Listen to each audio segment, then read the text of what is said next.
여러분 안녕하십니까? 화요일 아침 여수 MBC 뉴스투데이입니다. 여수시가 코로나19 위기 극복을 위해 관내 공공체육시설의 이용료를 50% 감면하기로 했습니다. 여수시는 최근 이 같은 내용의 조례 개정안이 시의회를 통과함에 따라 조례가 공포되는 오는 9일부터 연말까지 관내 30곳의 공공체육시설 이용료를 한시적으로 50% 감면한다고 밝혔습니다. 여수시의 이번 조치는 전국에서 처음으로 시행되는 것이며 올 상반기 동안 여수시가 부과한 공공체육시설 이용료는 16만 9천여 건, 5억 7,700만 원입니다. 집합 금지를 어기고 불법 영업을 한 광양의 유흥주점이 적발됐습니다. 광양경찰서는 유흥주점에 손님이 들어갔다는 신고가 접수됨에 따라 어제 새벽 광양읍의 한 유흥업소에서 업주와 종업원, 손님 등 9명을 감염법 예방법 위반으로 적발했습니다. 현재 광양에서는 밤 10시 이후의 영업이 금지돼 있습니다. 비수도권에서 사회적 거리 두기 3단계가 유지되면서 2학기 대면 수업을 목표로 했던 대학가에 비상이 걸렸습니다. 당장 다음 주에 2학기가 시작되는 초중고등학교에서도 전면 등교 방침의 수정이 불가피할 것으로 보입니다. 우종훈 기자입니다. 2학기 개강을 한 달 앞둔 광주의 한 대학교. 코로나19 확산이 이어지면서 교내에서는 학생들을 찾아보기 힘듭니다. 코로나와 대학 생활을 함께 시작한 한 학생은 어느덧 2학년이 됐지만 기대했던 전체 대면 수업은 불투명합니다. 학교를 못 다니게 되니까 좀 아쉽긴 했는데 코로나가 심하긴 했어가지고 어쩔 수 없지 약간 이런 생각이었습니다. 이 학교는 지난 6월 대면 수업을 확대한다는 교육부 지침에 따라 2학기 전면 등교를 목표로 했지만 비수도권 사회적 거리 두기 3단계가 이어지면서 비대면과 대면이 함께하는 혼합 수업이 불가피한 상황입니다. 이제 실기 같은 경우에는 어쩔 수 없이 대면을 해야 된다고 생각을 하고요. 교양이나 이런 거는 대부분 비대면으로 진행을 하는 게 맞지 않을까. 아무래도 시국이다 보니까.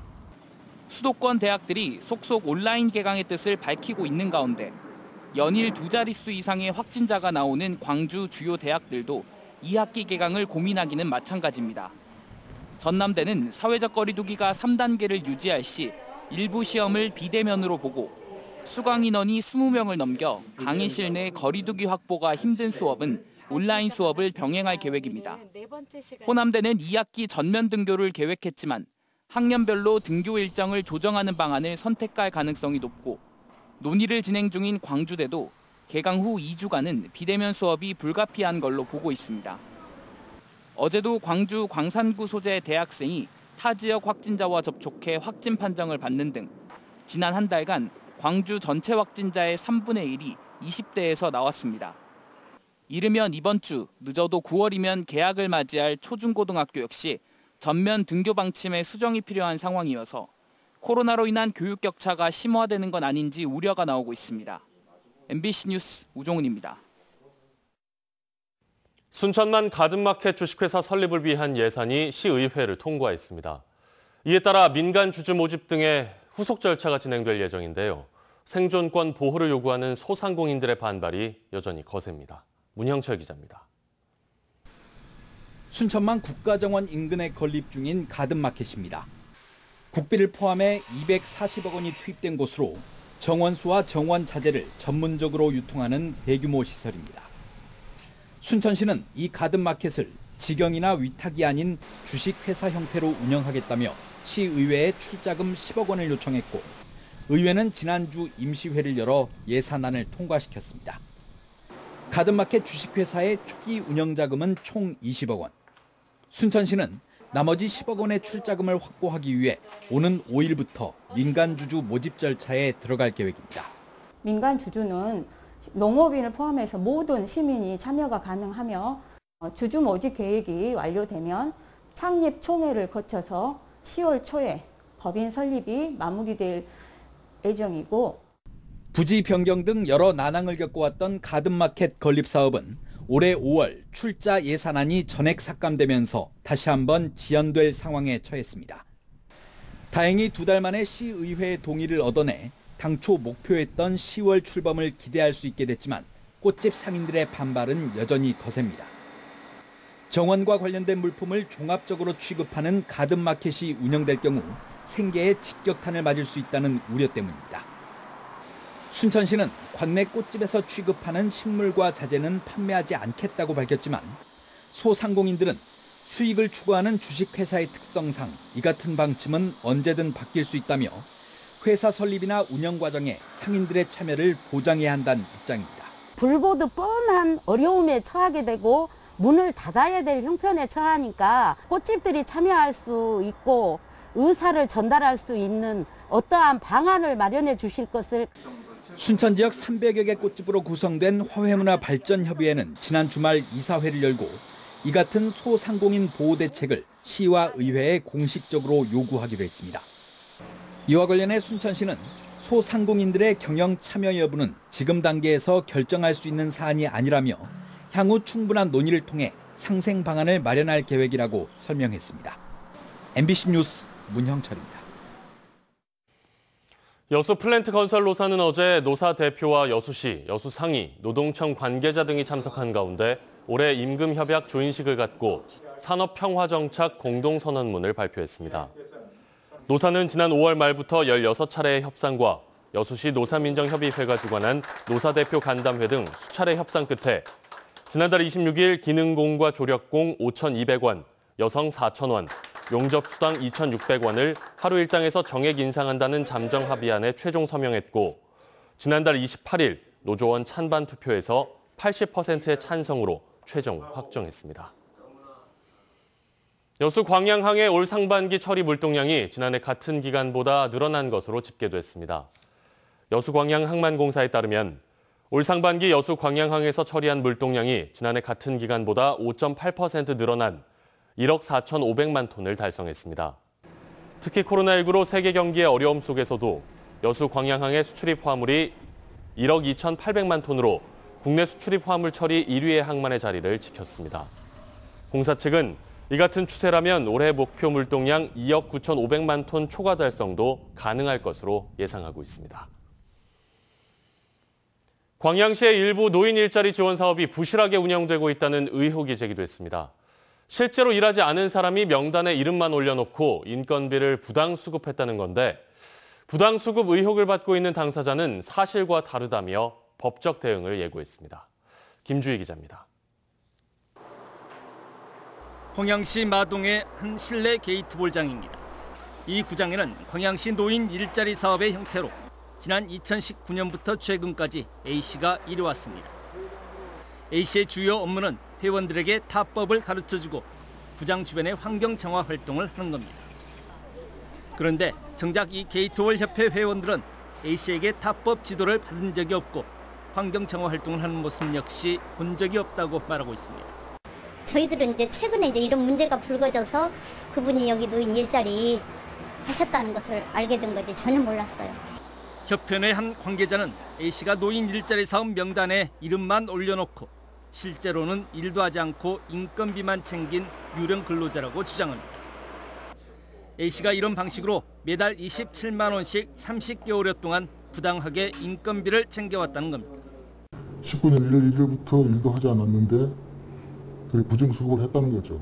그리고 또 일도 하지 않으면서 부정수급을 하기 싫이 라는 사람은 사인을 해줬고 허위공문서를 작성했고 그에 대해서 저는 부당하다 그래가지고 지금 고발장을 내놓은 상태고요.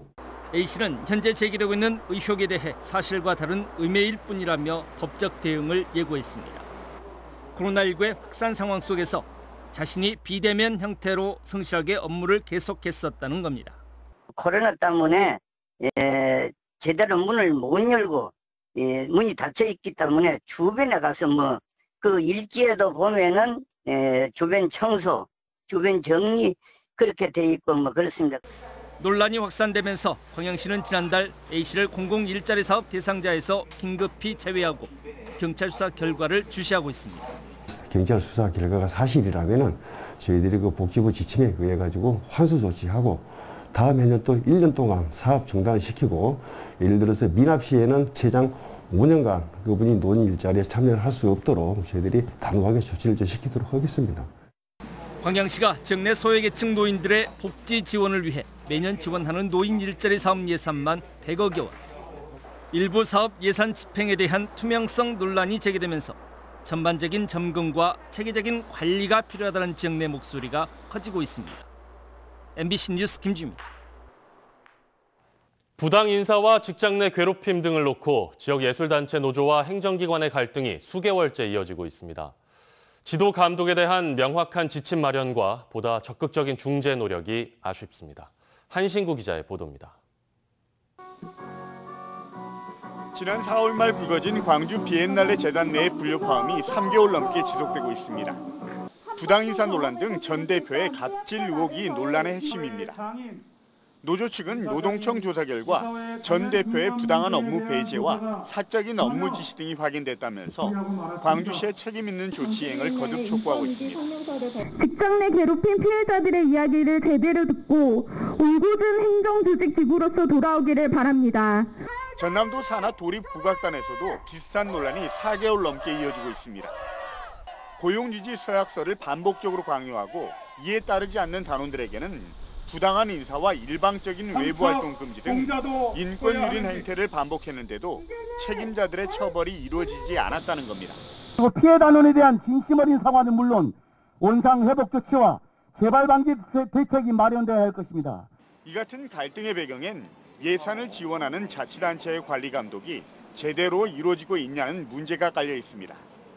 특히 광주시는 재단 특성상 직접적인 감사 권한이 없다며 자체적인 해결을 바라고 있는데 노조 측은 운영과 인사 책임이 명확한 만큼 즉각적인 조치를 하라고 맞서면서 해결책을 찾지 못하고 있는 겁니다.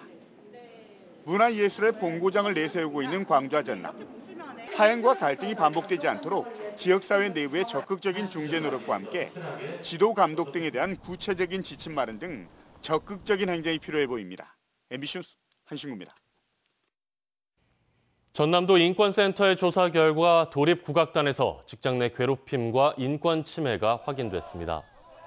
전남도 인권센터가 지난 3월부터 4개월간 조사를 벌인 결과 전남 도립국악단에서 단원들에게 고용유지 여부를 두고 서약서를 강요하는 등 직장 내 괴롭힘과 인권 침해가 수차례 발생한 것으로 확인됐습니다. 민주노총 공공운수노조 광주 전남 지부는 인권 침해로 인정된 만큼 전라남도가 가해자와 관련자를 엄중히 처벌하고 재발 방지 대책을 수립해야 한다고 주장했습니다. 수서발 전라선 고속철도 조기 운행과 의대, 대학병원 유치 등 지역 현안에 대해 각계각층의 역량을 모아야 한다는 지적이 제기됐습니다. 여수시의회 김종길 의원은 최근 이 같은 중요한 지역 현안과 관련해 지역 내에서 의견차가 나오고 있다며 현안 해결과 지역 발전을 위해서는 공론화 등을 통해 의견을 모으고 한 목소리를 내야 한다고 주장했습니다. 김 의원은 특히 시민들이 자발적으로 추진위까지 구성해 최선을 다하고 있는 상황에서 시정부도 보다 적극적으로 행정력을 발휘해 줄 것을 당부했습니다. 전라남도가 지난해 8월 집중호우에 따른 섬진강댐과 용당댐 하류 피해 보상과 관련해 정부의 특단의 대책을 요구했습니다. 김영록 전남지사는 송하진 전북지사와 함께 한정혜 환경부 장관을 만나 지난해 8월 호우에 따른 수해 원인 조사 용역에 대한 공동 건의서를 전달했습니다. 김 지사는 이어 환경부를 방문해 오는 11월 영국 글래스고 COP26 개최 전에 COP28 국내 개최지로 남해안 남중권 12개 시군이 선정될 수 있도록 국가의 정책적 결정이 필요하다고 요청했습니다.